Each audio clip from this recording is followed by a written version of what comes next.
오늘은 창세기 48장 8절에서 22절까지 말씀입니다. 창세기 48장과 49장은 야곱의 축복기도의 내용입니다. 근데 48장은 요셉의 두 아들을 축복하는 기도의 내용이고요. 49장은 12아들을 향한 축복기도의 내용입니다.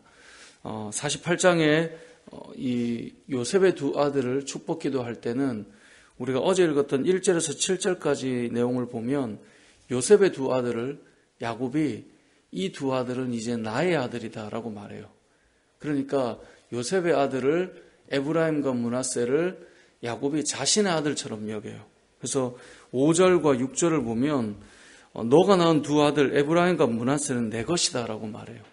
그리고 6절에도 보면 이들 후에 너의 소생은 너의 것이 될 것이고 그들의 유산은 그들의 형의 이름으로 함께 받을 것이다 라고 말해요. 그러니까 에브라임과 므낫세는 이제 야곱이 자신의 아들처럼 여기겠다는 거예요.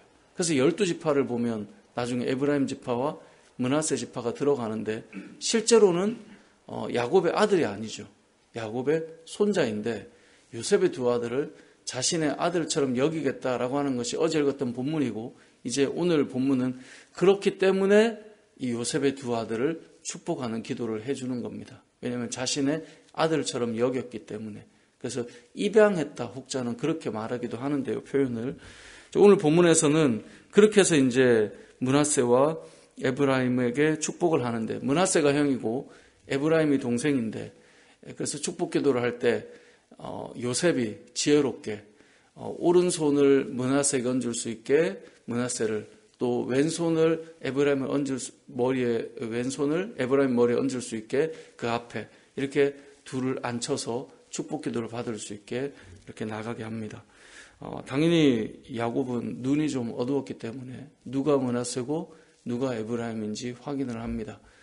본인 앞에 오른손을 뻗으면 므낫세가 형이고 왼손을 뻗으면 에브라임이 동생에게 이렇게 되어 있음을 보았는데도 들었음에도 불구하고 오늘 본문에 나오는 것처럼 두 손을 교차해서 에브라임에게 오른손을 얹고 그리고 므낫세에게 왼손을 얹었다라고 14절에 말씀하고 있습니다.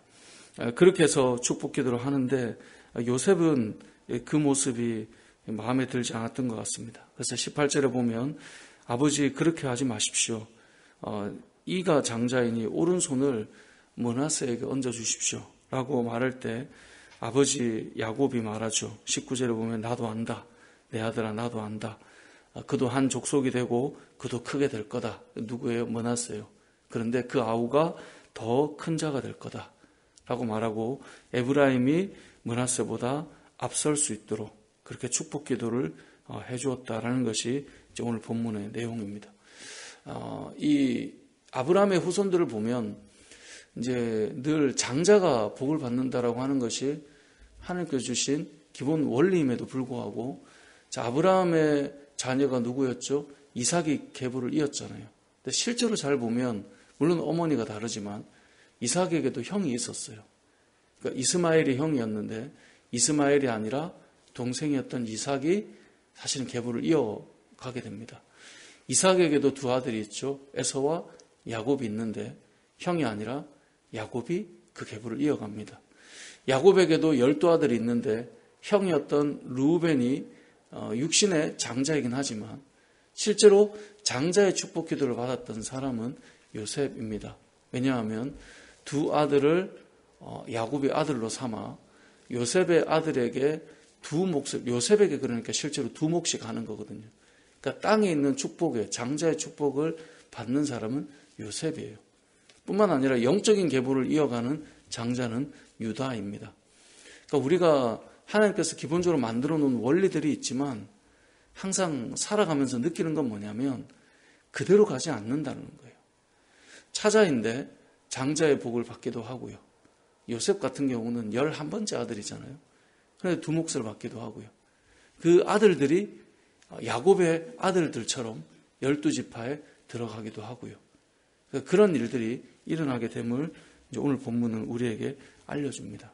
그러니까 정확하게 하나님의 뜻은 이러니까 이렇게 가야 돼. 그게 우리 기본 고정 생각이거든요. 요셉도 생각이 그렇잖아요.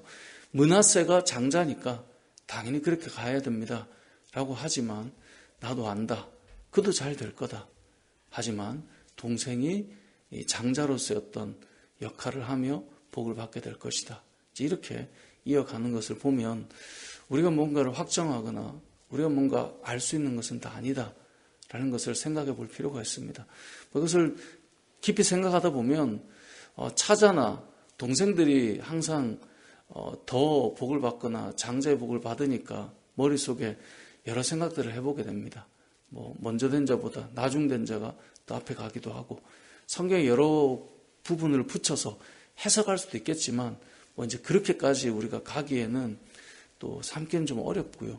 그냥 참 알 수 없다라는 거예요. 하나님께서 우리의 후손들에게 복을 주실 때 이건 약속하신 어떤 원리가 있지만 그걸 정확하게 다 말하기는 참 어렵다라는 것을 알 수 있고요.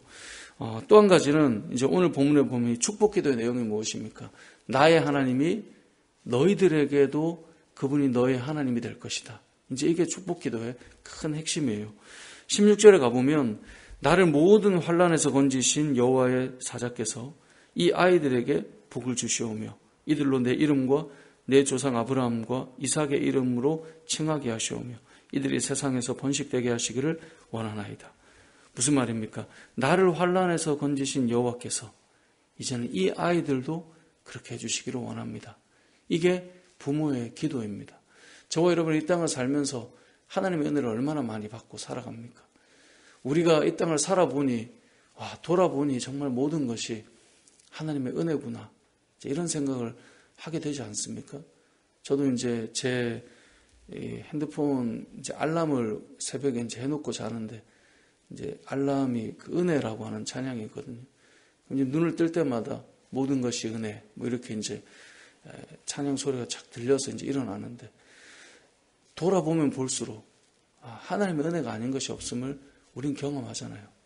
근데 우리가 세상을 떠날 때 오늘 본문처럼 48장에서 야곱이 요셉의 두 아들을 축복하고 49장에서 본인의 12아들을 축복하는데 결국 그 안에 무엇이 담겨 있습니까? 하나님 저를 이렇게 복되게 인도해 오셨는데 우리 아이들도 하나님께서 이렇게 인도해 주셨으면 좋겠습니다.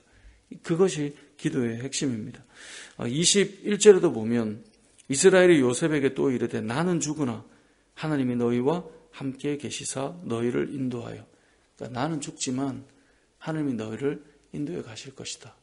그것이 정말 중요한 축복 기도의 내용일 것입니다. 이것을 우리가 다른 말로 믿음의 유산을 이어가는 것 그것이 중요하다라는 거예요. 결국은 부모가 할 수 있는 일은 한계가 늘 있는 것 같아요. 부모가 마음대로 다 할 수 있는 것도 아니고요. 또 신앙의 요소도 믿음을 내가 막 공급해서 넣는 것도 한계가 있어요. 우리가 할 수 있는 범위에 한계가 있어요. 결국 우리가 기도하는 것은 나에게 주신 그 은혜가 이 아이들에게도 임하기를 원한다는 것.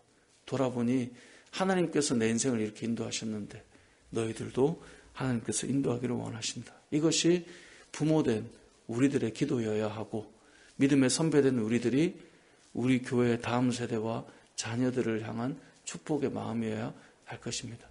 말씀을 정리하겠습니다. 48장과 49장은 말씀드린 것처럼 축복 기도입니다. 48장은 축복하는 대상이 요셉의 두 아들이고 그들을 손자이지만 자신의 아들로 삼아 축복 기도해 줍니다. 우리의 머릿속에는 장자가 므낫세고 차자가 에브라임이지만 장자의 복은 에브라임이 받고 있다는 것. 그런데 아브라함의 후손들을 보니 그게 딱 정해져서 내려가지 않음을 우리가 보게 된다는 것을 우리 하나 기억해야 되고요. 두 번째는 우리에게 이렇게 우리의 평생을 인도하신 하나님께서 이들도 인도해 주시기를 원합니다. 그러한 기도가 오늘 새벽에 우리의 기도가 되고 또 그러한 기도가 여러분 각 가정마다 우리 성도들의 가정마다 이루어지는 은혜가 있기를 주님의 이름으로 축복합니다. 아멘.